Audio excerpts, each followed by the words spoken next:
কিছুক্ষণের মধ্যে দেখতে পেলাম যে আমার ফেভারিট ইউটিউবার আবির দাও এসছে। সো গাইজ আজ এসছি পানাগড় মিটআপে, আর আমার এই ভাইয়ের সঙ্গে দেখা হয়েছে। ভাই সত্যি বলতে অনেক ভালো ভাই, এমনি আমার ভিডিও দেখে বলছে, ভিডিও দেখে নাকি ভিডিও করা স্টার্ট করেছে।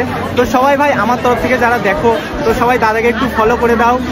লাভলি বিজয় আইডি আছে, তো লাভলি বিজয় আইডিটা সবাই ফলো করো, সাথে লাইক কমেন্ট শেয়ার যা যা আছে, ফেসবুক যা যা অপশন দিয়েছে না সবটাই করে দিও, ঠিক আছে।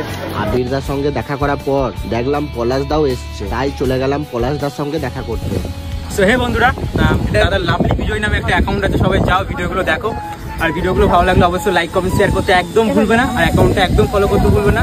আর আমার মনে হয় বিয়ে হলো না, তাই তো? আমার মনে হয় বিয়ে হলো না, বলতে পারলাম না, এটা দাদা ভালো বলতে পারবে। আরে না, তুমি অনেক ভালো বলতে পারবে আমার থেকে, ঠিক আছে? আমার স্টাইলে তুমি বলে দাও না।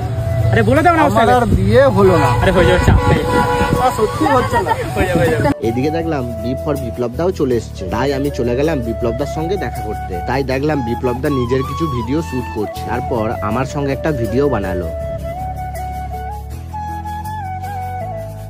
আমরা এখন আছি Facebook creator meetup পানাগড়ে।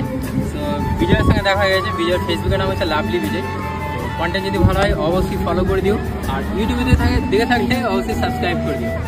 Video complete করার পর আমি চলে এলাম স্টেজের কাছে, দেখলাম এক এক করে সবাইকে ট্রফি দেওয়া হচ্ছে। ওটা দেওয়া শেষ করেই মাইকে অ্যানাউন্সমেন্ট করলো আমার নাম, তাই দীপিকা দিদি আমাকে একটা মেডেল ও সঙ্গে একটা ট্রফি দিয়ে সম্মান জানালেন। এই ট্রফিটা পেয়ে আমি ভীষণ খুশি, জীবনে এই প্রথম আমি কোনোদিন কোনো জায়গা থেকে ট্রফি পেলাম।